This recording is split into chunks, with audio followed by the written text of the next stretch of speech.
I'm not sure what exactly is supposed to be interesting about that number. Is there something secret about that that I don't know? Let me flip this over. Switch us over to this.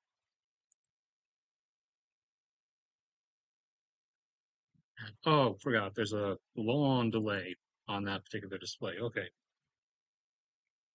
All right. Hello. This is going to be quick because there wasn't that much specific stuff that happened, and a lot of it was like just updates on things that happened previously over the weekend. Although I did finally get around to writing down the various data updates from the annual Statistical Review of World Energy, and we will be going through at least the CO2 emissions updates. Let's get over to actually, yeah, you can just go right on here. For anyone who's not familiar, go down here, go to the free access drive. There's a link under the PayPal and Patreon links. Takes you here, and there is folders in this that I maintain with all kinds of different energy and resource related graphs that I update either monthly or annually whenever the different types of data come out. So I'll be updating these, but we're going to use the ones that are currently in here just to show the long-term trends once we get to those.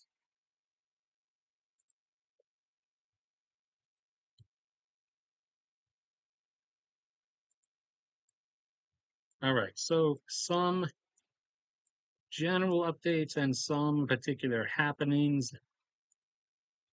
And of course, Epic Pen is broken already. Let's fix that. We do that, then you do that, then we come back out here and do this. So we got some stuff happening in Libya. There might end up being some oil disruptions potentially, as Libya has been having problems because of the, extreme heat in the Sahara and a heat wave. The heat dome kind of shifted from Europe downwards. So now it's even hotter than it normally would be in the summer in the Sahara. And so the Libyan government has had to forcibly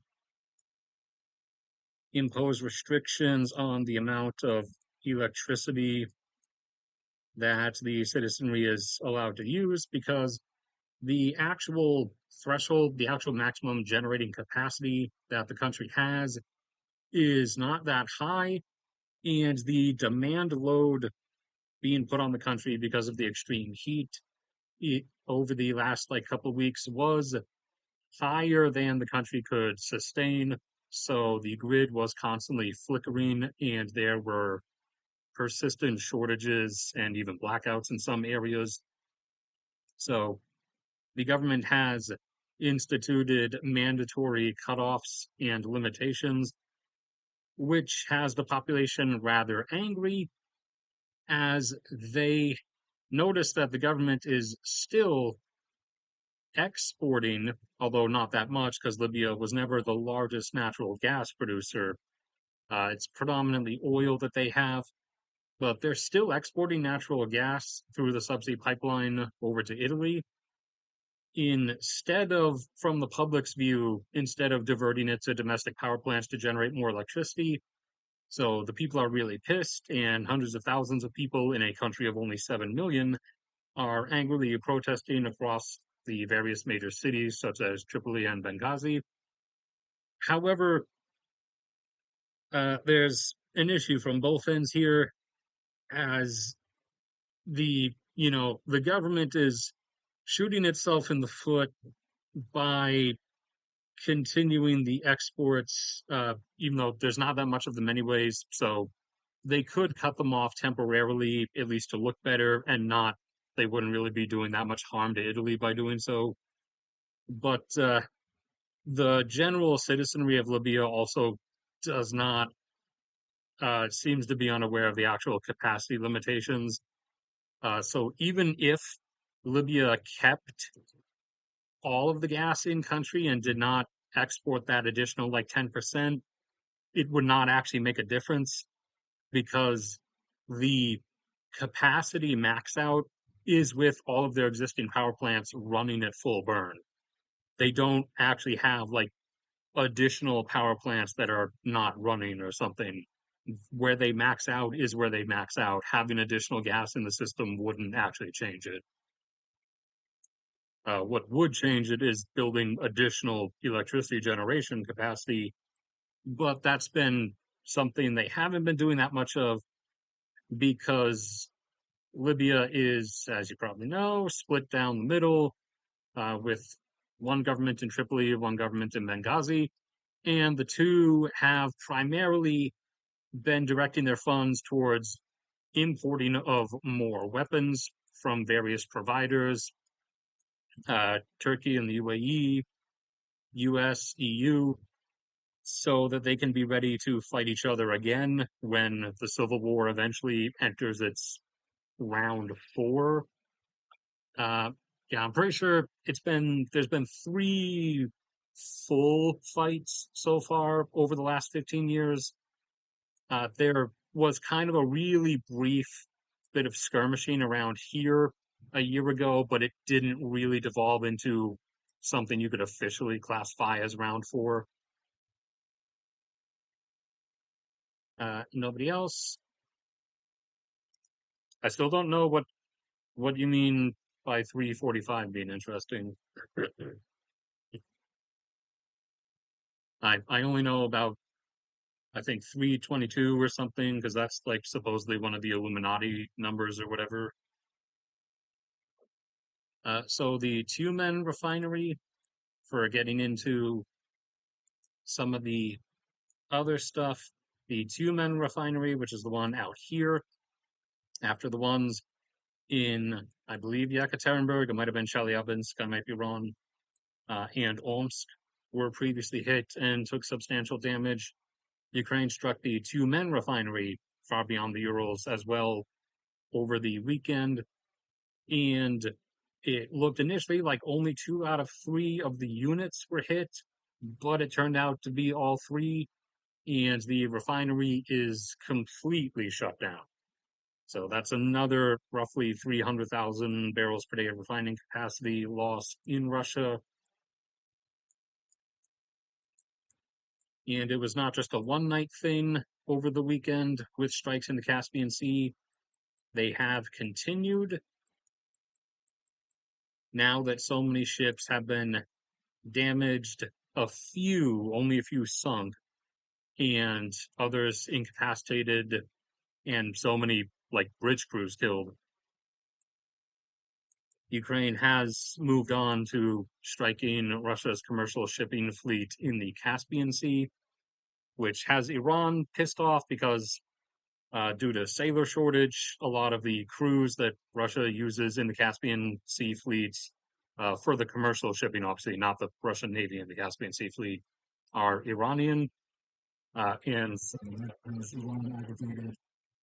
but Iran kind of obviously has its own issue on its hands.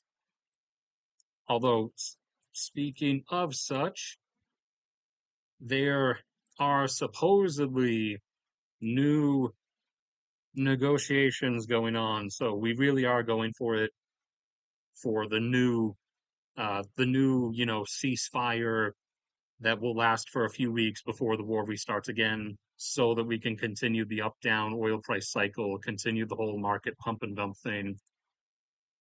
And the price slide has continued uh, down from 85 down to about 81. So if this is the plan that everybody wants to keep doing, then they'll probably want it to get back down to 70 or under 70 before they restart the conflict again to get another price spike that everybody can immediately pull their money from and do some profit taking of. But we did also get confirmation that that refinery in Jizan that the Houthis struck over the weekend has been forced to shut down due to substantial damage. So that one's about 400,000 barrels per day. Saudi Arabia has, I think, five, it might be six, I think 5 million barrels per day of refining capacity. So that puts them down for at least the next couple months to 4.6. And so if Saudi Arabia, because remember, this is not connected to the Iran war. The Houthi Saudi Arabia thing is actually specifically the Houthis retaliating against Saudi Arabia for the Saudis resuming bombing Yemen because it had been a few years and they were starting to get bored. The Iran war connection was that Iran was going to ask or order the Houthis to just try to close that strait altogether and start attacking any ship that went through it. But the reason they have only been attacking Saudi ships and now attacking Saudi infrastructure itself is specifically because of the Houthi Saudi conflict that's effectively been going on since I think 2014 was when all of that started. But so it will start out like the Russia internal fuel supply situation, in that at first, like back at the start of the year, where only a few refineries were being hit occasionally.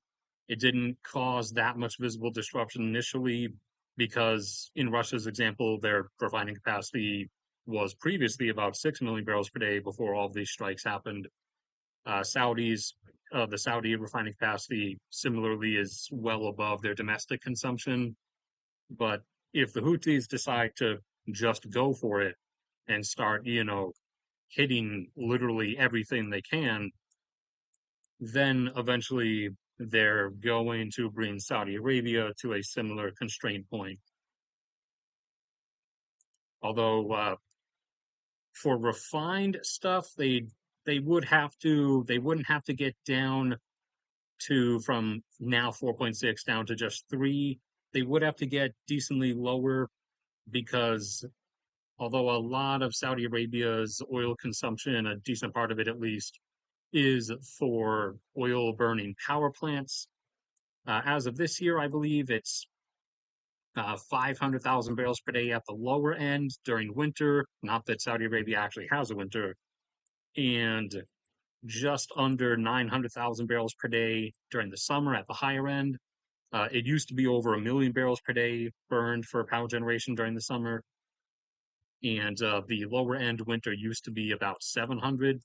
But Saudi Arabia has gradually reduced the amount of oil it uses for power generation, just not as quickly as they initially promised, uh, because they, apart from, the trillion-dollar mega projects that are just ways for the royal family to redirect money from the government funds into their own bank accounts. They also have predominantly been spending money on weapons because they do want to pretend that they're at least sort of a regional power.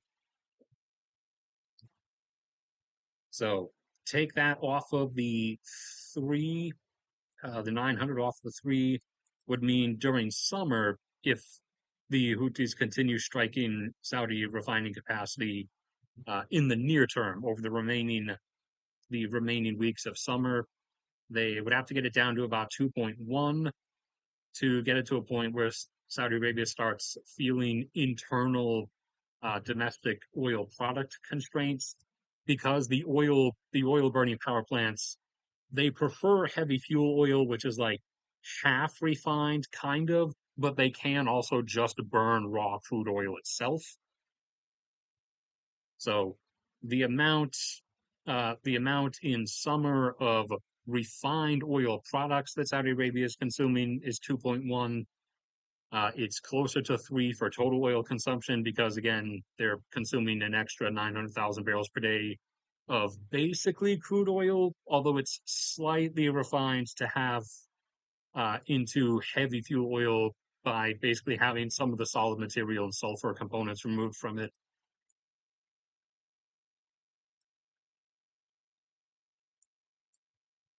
And they also did strike one of Saudi Arabia's various oil pipelines across its network that ships and takes everything from the different oil fields into its main distribution system. However, that was shut down and stuff was like diverted around to a different one. So that's a huge, huge spider web, especially in the eastern portion and the southeast. But as long as they have enough Shahed drones, they could pretty easily hit enough to start causing things to have to be shut down. But the number of Shahed drones they have remaining is uncertain. The number of missiles they have left is uh, somewhere around 200 roughly, as they had around 350 or 360 at the start of the whole Israeli invasion of Gaza, when they started occasionally firing stuff at Israel, and they did not use that many of them. Like they weren't launching huge barrages. They launched a few at a time occasionally, and occasionally would attack ships with them. They only ended up using like around 150. So that would have put them down to around 200 when they started using stuff again over the past few weeks. And they've not been getting resupply shipments from Iran anymore since that whole cutoff began once all of this started back in late 2023.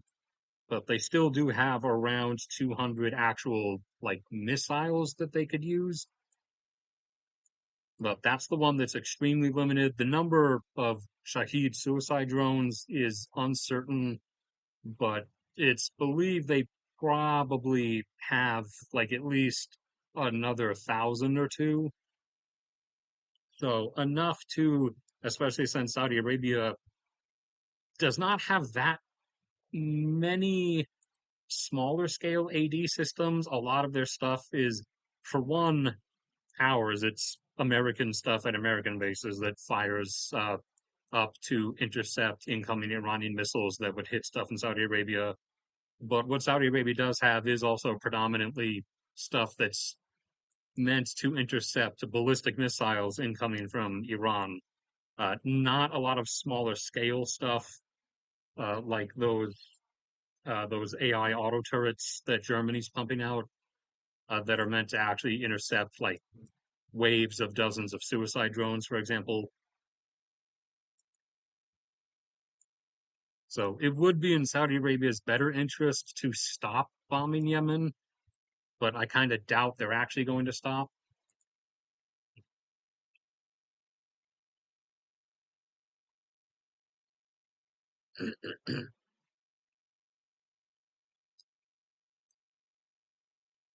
Supposedly, we backed off from the whole uh, secretly giving Saudi Arabia nukes thing, supposedly at least, partially because Israel objected and started pulling on Trump's leash.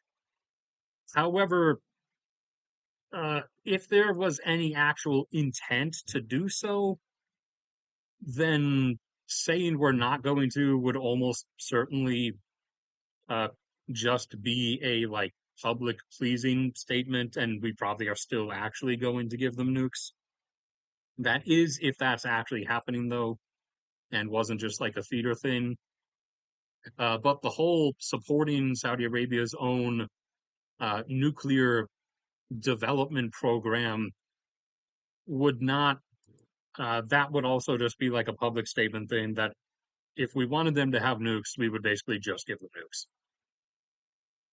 But that, if that is actually the case, that might maybe be what we end up doing as a strategically acceptable get out, I guess, to since we know if we leave Iran alone, they now, even more than before, are definitely going to make nukes.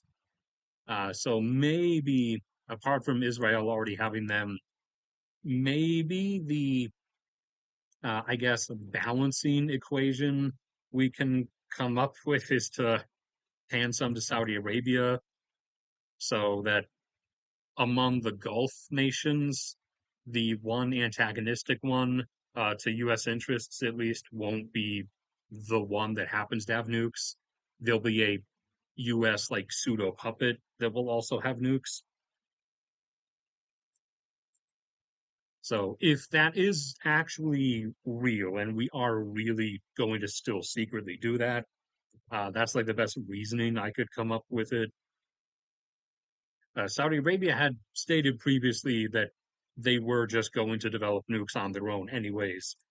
Uh, and they have the money for it if they actually chose to spend it on things, that aren't the line or the cube or now the octagon. But yeah, we're slowly, or not too slowly anymore, going to be adding to the stage. So we know for certain now Iran is absolutely going to make at least a few nukes. Poland already publicly announced that, damn straight they're making nukes because they can't trust anybody anymore. Saudi Arabia, again, had stated that since they knew Iran was making them, they intend to make their own. They'd stated that before the U.S. announcement stuff, actually, for a number of years now. Turkey, everyone suspects, is probably secretly slow walking the process and is going to end up with them eventually. And South Korea and Taiwan have motivations and even publicly expressed the interest that they might pursue such a thing. So we might legitimately be going down the Oprah Winfrey everybody gets a nuke path. I think actually after the Ukraine invasion stuff, Kazakhstan got spooked enough to where there's a chance, especially since they were already doing nuclear things, they might even make some nukes. They're a bit less certain, so we'll have to wait and see. All right, we're getting close to the time where I have to hop off. So we'll use the Sahara as the drawing board. So we got the updated CO2 emissions numbers, and we are continuing to head for the level out, thankfully. So we were going up, up, and up for a while, started slowing down to this slower crawl, and now, with some updated numbers, we over the last few years, the last 4 years specifically, we went from 39.5 billion tons per year after going up at around 900 million tons per year for most of the years recently, other than the COVID year, that is. Dropped down to only plus 700 from 39.5 up to 40.2, down to only plus 500 over 2024 from 40.2 up to 40.7. And over the course of last year, we only went up by 300 in total, our total annual emissions up to a flat 41 billion tons per year. And so it would likely still increase this year if it had been a normal year, probably by an even smaller amount, maybe by only 0.2 or 0.1.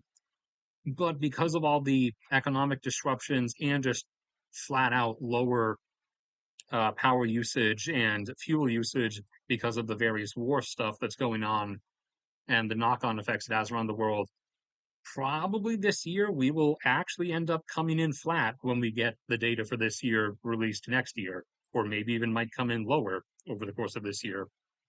But you can see before the major global disruptions from the Iran war, you can see the rate of increase dropped off pretty quickly over the last few years.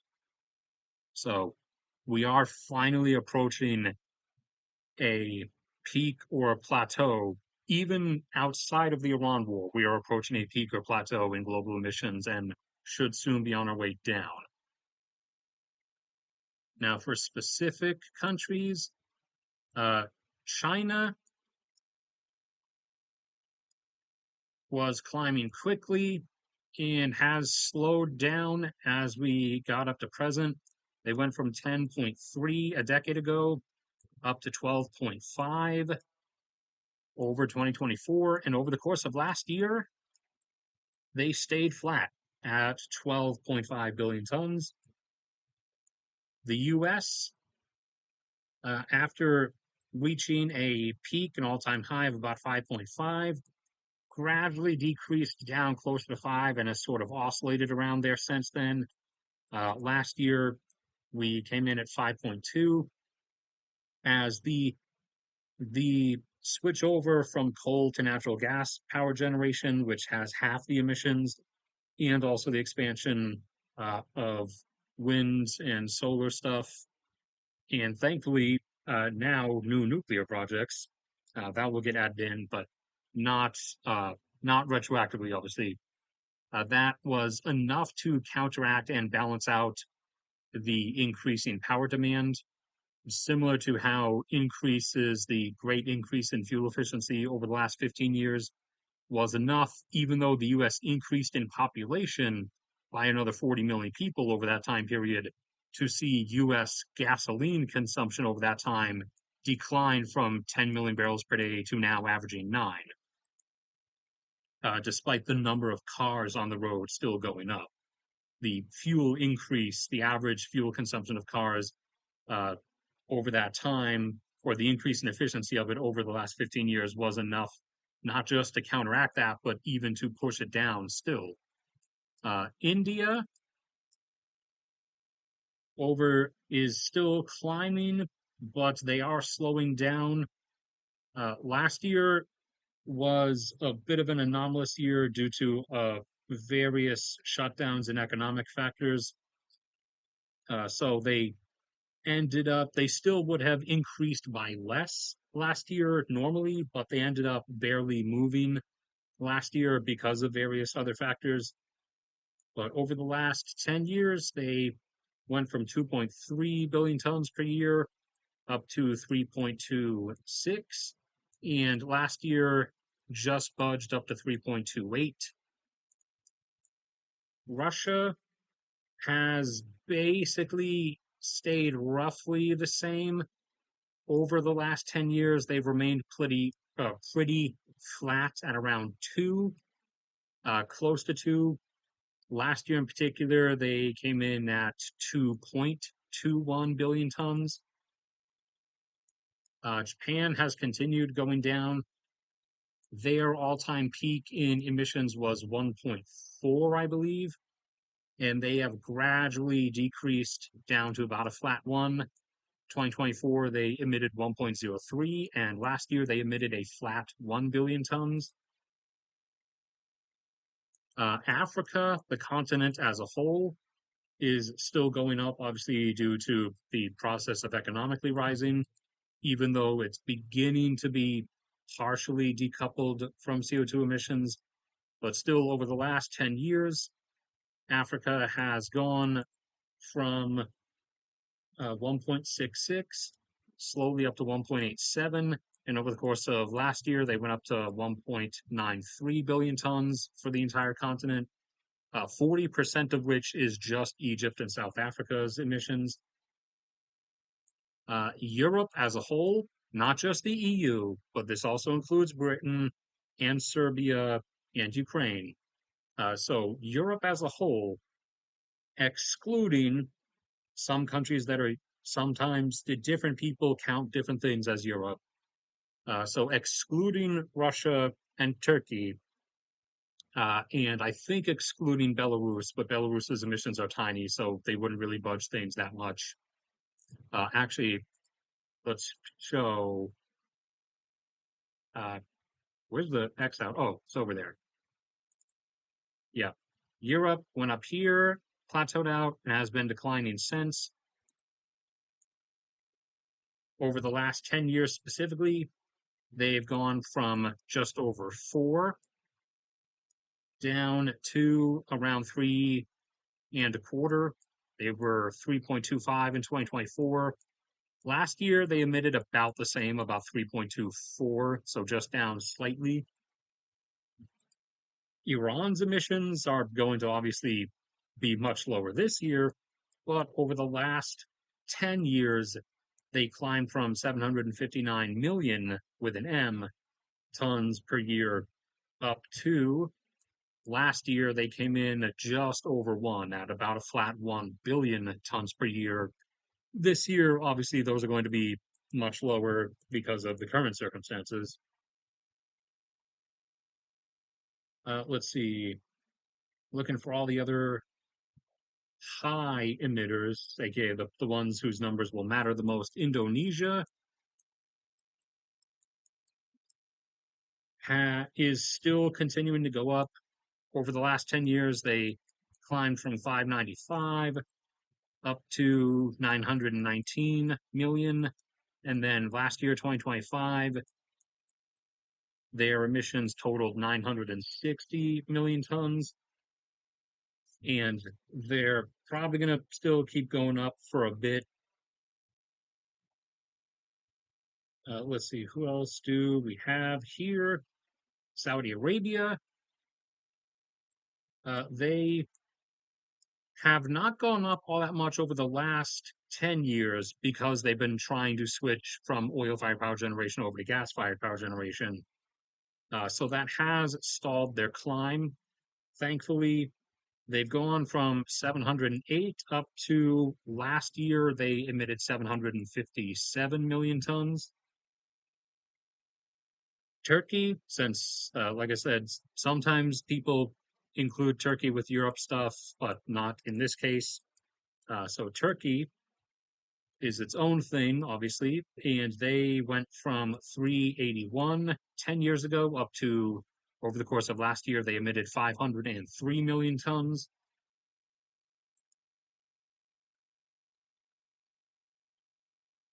Who else are the big ones? Canada. Canada, where is Canada? There they are. So Canada, or CAD, has basically, you guys have basically stayed the same over the last decade. You've stayed pretty flat.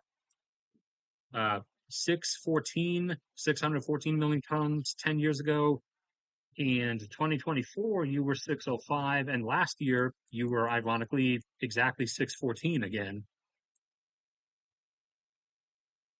Mexico has basically leveled off in the mid 500s. 10 years ago, specifically, they were 551 and slightly down by a few tens over time. Last year, over the course of 2025, they emitted 534 million tons.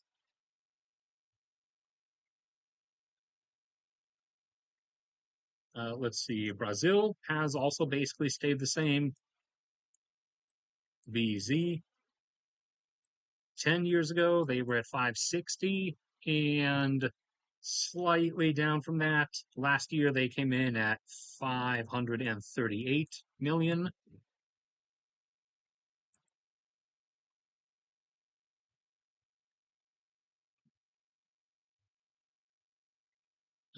Let's see, who else do we have here? The UAE, for such a tiny country and tiny population, does have a substantial number. Thankfully, they've slowed down, though. They were going up, but now they've done this since a huge chunk of their power generation is now being covered by nuclear. But over the last 10 years, they went from 320 up to around 340, but they've plateaued here at about 340 million tons per year over the last 3 years. And last year, over the course of 2025, they emitted 344.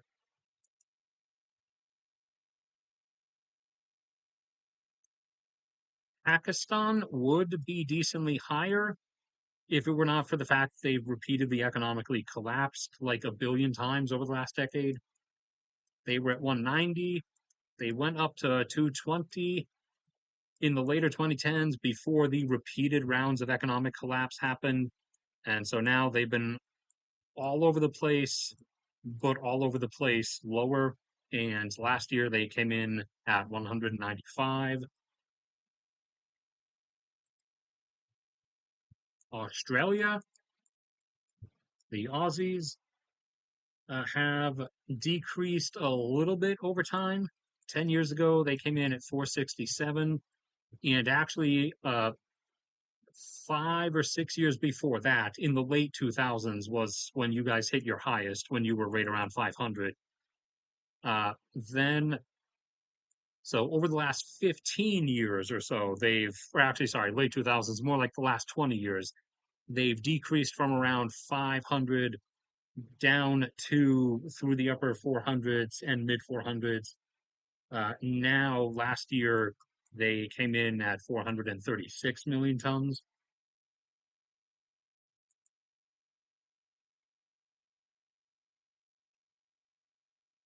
Tiny Qatar over in the Persian Gulf. Despite only being a country of 3 million, they are up around 150 or 160. Thankfully, they have leveled off here, though. And last year they came in at 161.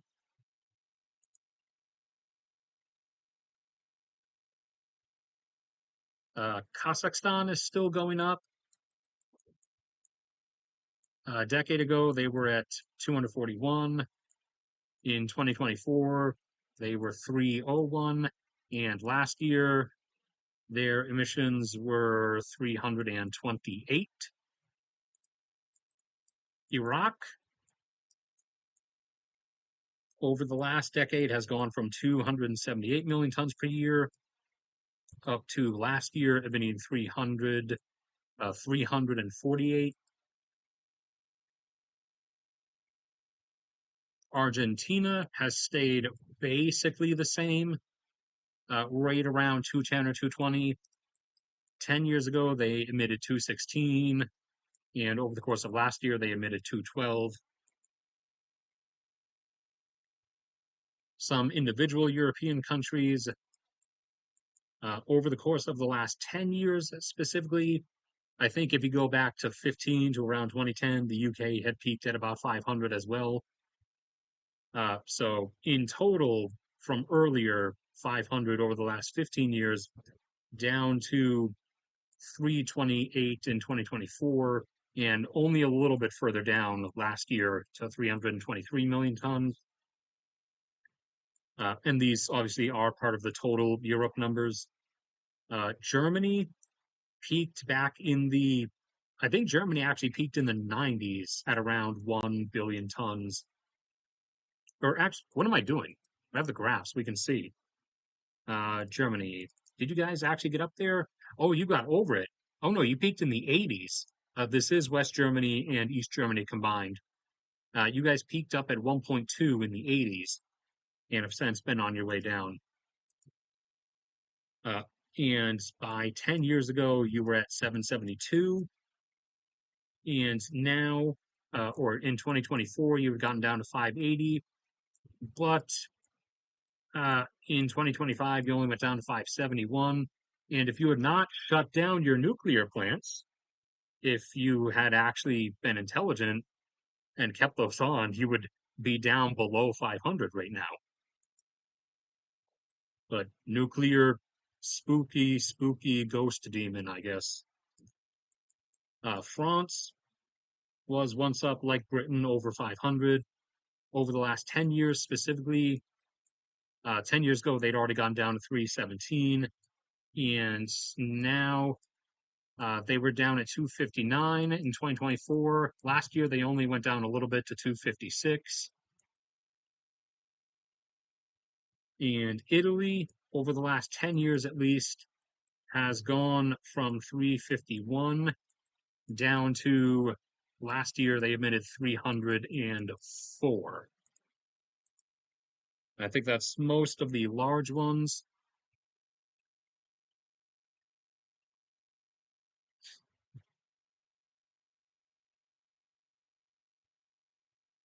Uh, oh, sorry. I mean, I already technically answered that. Everyone everyone already suspects Turkey's going to do it anyways, and Egypt probably would like them, but Egypt can't really afford to.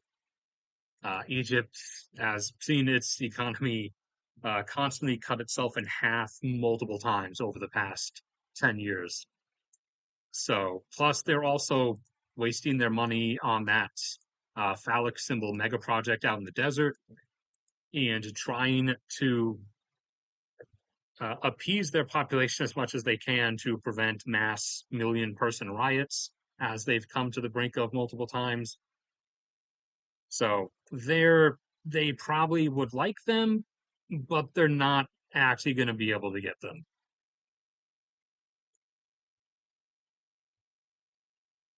The only other country around who probably would want them and probably could get them in the Persian Gulf would be the UAE. And even then, that's a bit questionable because they don't have the same sort of like ability to just have us hand them the stuff through the back door like Saudi Arabia does. And Saudi Arabia would also be against that because these two do not like each other. They're fighting so many proxy wars across Africa at the moment, but partially because they don't like each other and because of the threat from Iran. Uh, the UAE would be like probably the one other who might want some, but the others would not really be able to manage it and probably wouldn't exactly, in some cases, really want them. And in Iraq's case, would not be allowed by the outside world to have them.